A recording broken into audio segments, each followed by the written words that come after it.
Buenas tardes, ¿cómo estáis? Me encanta que estemos otra vez aquí en una nueva edición de Desconfinando Fronteras Televisión, en este nuestro quinto programa, que hoy lo vamos a dedicar a Italia.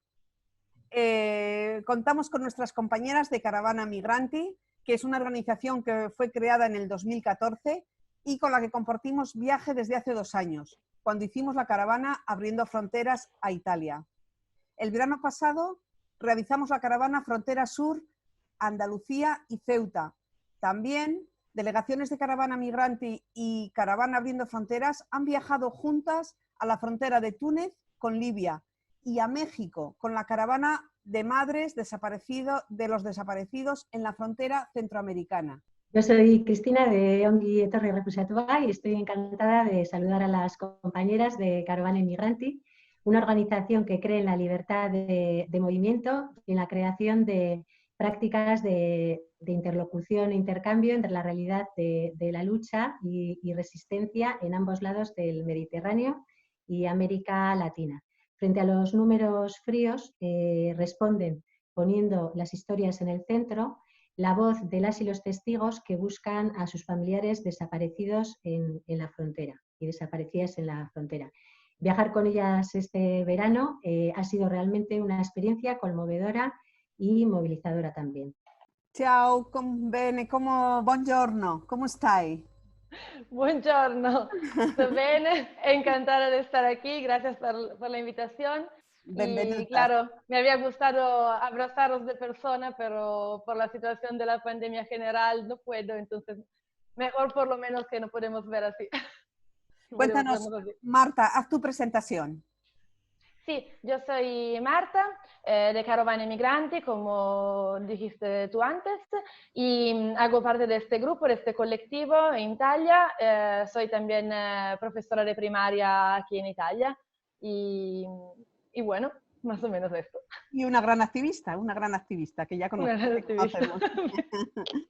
Patricia de Caravana Migrante, soy profesora jubilada, hago también trabajo voluntario con niños migrantes y me ocupo en particular de métodos y rutas de cambio, especialmente conectándonos con América Latina. Cuéntanos, ¿cómo está golpeando el COVID-19 vuestra región? ¿Cómo estáis en el Piamonte? ¿Cómo estáis en la Lombardía? Bueno, el Piemonte y la Lombardía son en el norte de Italia, son las regiones más industrializadas y más afectadas. Ahora el Piemonte ha superado la Lombardía en número de decesos, de enfermos.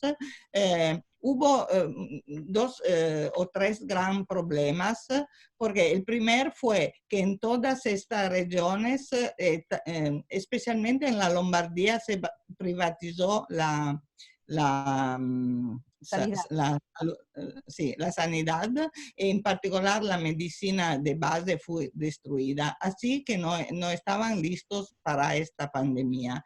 El segundo fue un error de organización, porque pusieron todos los enfermos en el hospital y no había un lugar limpio, así que el hospital se convirtió en lugar de transmisión del virus, murieron un montón de médicos y ahora están reorganizando y dividiendo los sanos de los enfermos, pero ahora se está desarrollando una manera diferente que es curar la persona en casa y no en el hospital.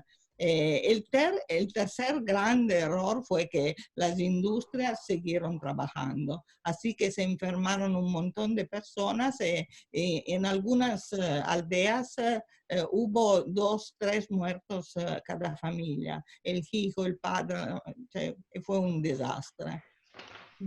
Terrible lo que comentas. Marta, ¿y qué impacto está teniendo entre las personas migrantes allí que trabajan en los campos del norte, en la zona de Saluzzo y la provincia de Cuneo? Está afectando mucho a los migrantes que trabajan en los campos porque tiene un impacto muy fuerte en aquella parte de la población que ya era en una situación de fragilidad, de invisibilidad, de falta de derechos muy grande, también durante el periodo normal, entre comillas, y ahora aún más.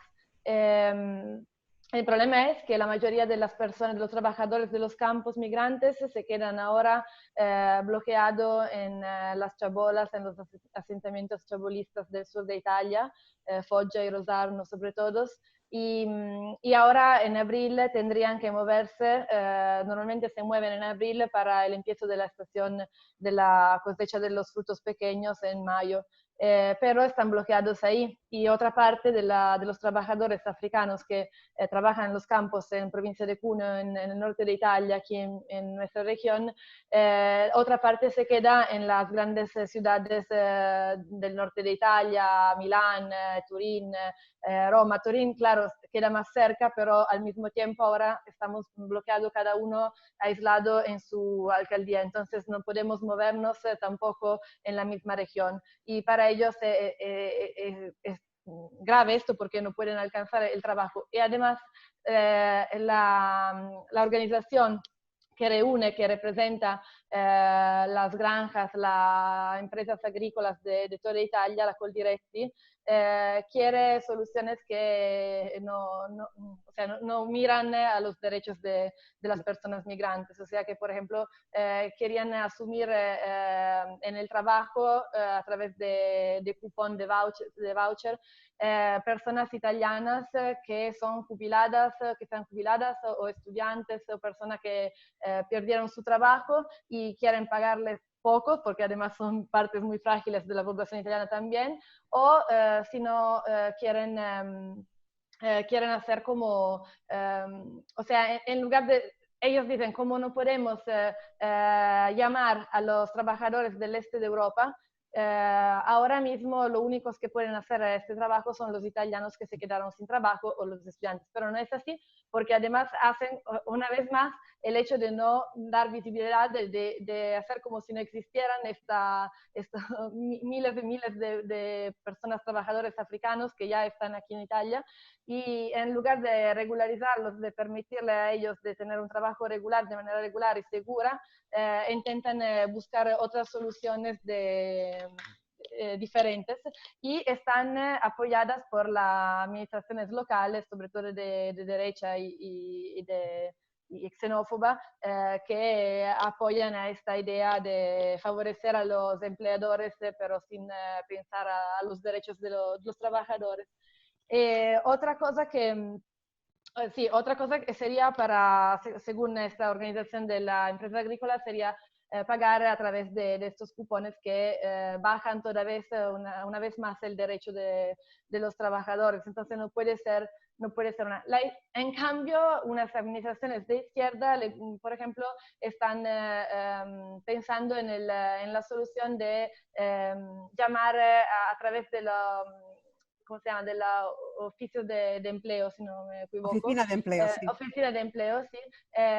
Poner en relación la demanda con la oferta para averiguar antes el número que se necesita de trabajadores y poder ponerlos en una situación de tranquilidad, de regularidad. Pero la verdad es que además hay también la amenaza de una falta de derechos si, por ejemplo, aprovechan de esa situación la fuerte comunidad china que hay también en Saluzzo, en la zona de la provincia de Cuneo, porque es una comunidad impenetrable, pero en número mayoritario. Y sí, porque lo harían casi gratis y eso no se puede hacer. Y la única solución para los activistas de ahí, para nosotros, para los solidarios, para los que guardan también a los derechos de las personas, sería regularizar a todos, no solo los trabajadores, sino a todas las personas que viven en Italia en situación de regularidad y que tienen o que son solicitantes de asilo, que tienen este derecho, y de esta manera regularizar y solucionar el problema del trabajo, pero también de la dignidad de la persona. Absolutamente, así estamos aquí también. Yo quería ir con Patricia para hacerte una pregunta, Patricia. Se están desarrollando acciones solidarias con las personas más vulnerables, con las personas autóctonas y con los migrantes. Cuéntanos la experiencia, quien no puede coja, quien puede ponga. Sí, esta experiencia nació con la bandera italiana para los italianos, pero la comunidad que se refiere son también los migrantes, no era previsto. Es un grupo muy particular porque la mayoría no son activistas, ponen cajetas delante de los supermercados o en otros lugares a la parada del bus, cada día ponen comida. Esta experiencia empezó en Turín y ahora ha llegado hasta Barcelona. Hay una caseta también en Barcelona. En Turín hay 265 casetas.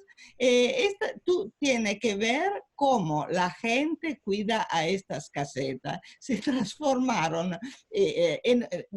Tenemos también un sitio Facebook se ha transformado en una comunidad que cuida, se asume la responsabilidad de cuidar la colectividad, reportes de cercanía.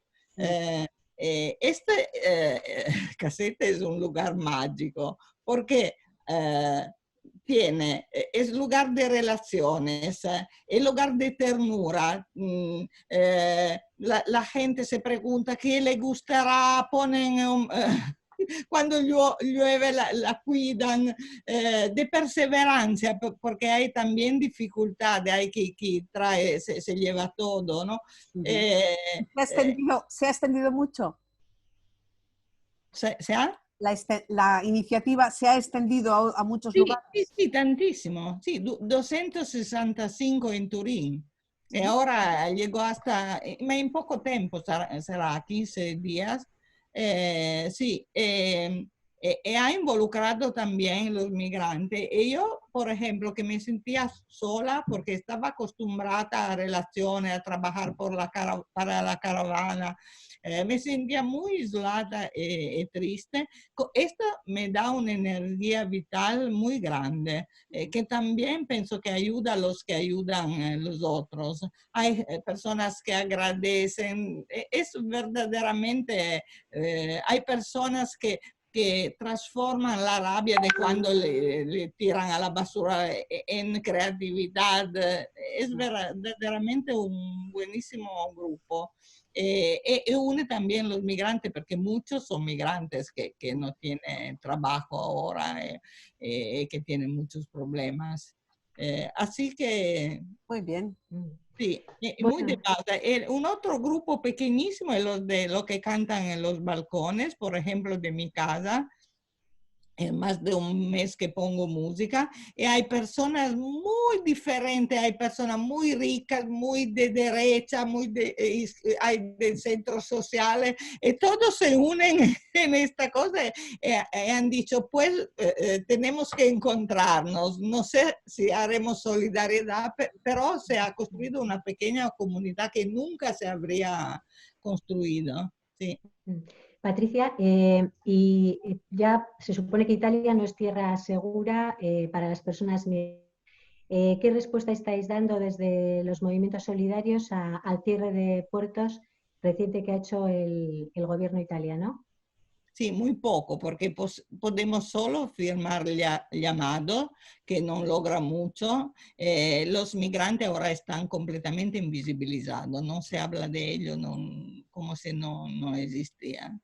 Este es el trabajo más difícil que hacer, porque con una firma no vas a cambiar mucho. Así que la situación es muy triste.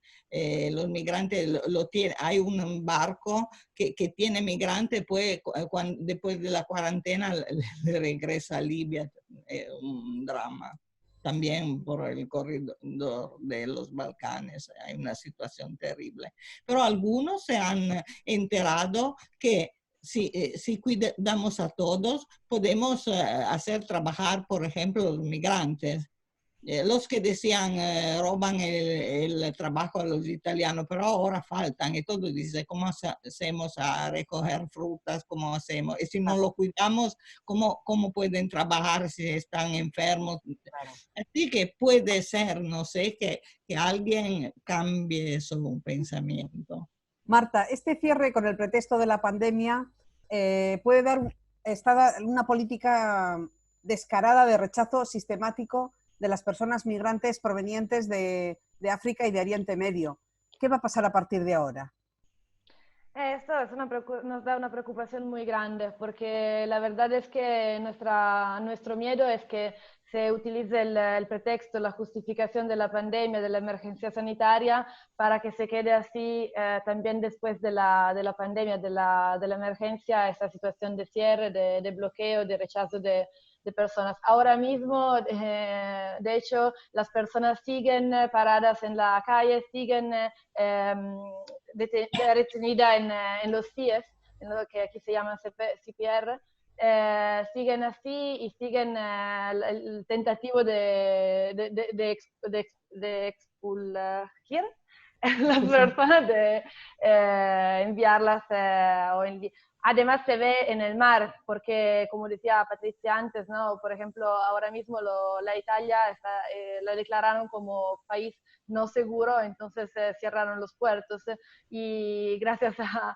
además, gracias por ejemplo a los vascos, salvaron a los últimos migrantes en el mar.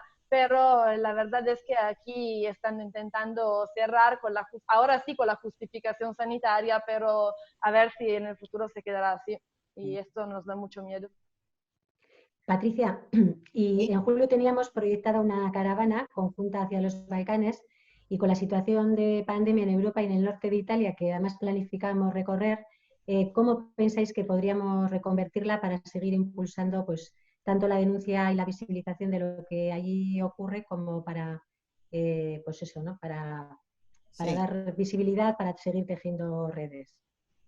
Estamos discutiendo con los grupos de españoles de Ongetorri y también de Madrid, de la caravana que hicimos el año pasado, de cómo desarrollar esta caravana. Seguramente en el web, porque no sé si Piemonte y Lombardía pueden cambiar región tampoco. Así hacer manifestaciones creo que sea muy difícil. Así que tenemos que desarrollarnos en el web, pero lo fuerte de nuestro trabajo era el viaje, el conocimiento directo de los testigos, la experiencia muy conmovedora de la caravana, esto, que ha involucrado un montón de personas, porque los que vienen un año siempre te siguen, porque es una experiencia tan grande. Así que esta cosa no se va a desarrollar. Bueno, Cristina. Bueno, la Europa Fortaleza no ha detenido su avance con la pandemia, sino que está avanzando a su ritmo, con nuevas estrategias que tendremos que seguir de cerca porque la dirección autoritaria está ahí. Hay un silencio mortal, como decíais, sobre las personas migrantes en todo lo que está ocurriendo en las fronteras exteriores, en los campos de concentración libios. La posibilidad de que surjan brotes en esos espacios y que se propaguen a nuestros espacios es la preocupación de los gobiernos europeos y puede ser el nuevo argumento que justifique estados de excepción y políticas que atenten contra los derechos humanos y las vidas de las personas migrantes, incluso de las no migrantes, ¿no? Muy bien. El próximo día 10 de mayo vamos a tener esta reunión con todos los grupos para poder hacer la valoración de una caravana alternativa o experiencias alternativas para poder volver a juntarnos y hacer el recorrido hasta las rutas balcánicas de este verano. No nos cabe ninguna duda de que daremos con una alternativa que nos permita visibilizar la realidad de la ruta elegida, seguir tejiendo redes entre las organizaciones europeas, defensoras de los derechos de las personas migrantes y de los derechos humanos. Y, o sea, estaremos a nuestro público que nos sigue en redes, les mantendremos informados. De momento cerramos esta conversación hoy. Ha sido un placer visitaros. Esta cita ha sido muy entrañable. Nos conocemos y nos hemos encontrado ahora en la distancia con mucho afecto. Y creo yo que solo me queda anunciar que la próxima vídeo que vamos a hacer, la próxima entrevista que vamos a hacer, os la recomendamos porque es una casa, un barrio de Bilbao, del Irala, donde nos van a contar cómo están haciendo la experiencia de acogida a gente que normalmente pues, es más vulnerable y que vive con los problemas de las personas que no tienen su hogar establecido. Así que os decimos adiós, chao, buena tarde, Chao. que lo paséis Chao. bien. Buena tarde. Pues todos, Un abrazo fuerte. queridas, adiós. Seguimos adelante, compañeras. Eso, adelante. Avanti. Avanti tu. Hasta pronto. Chao. Hasta pronto. Ciao. Ciao. Oggi e torni e refusiato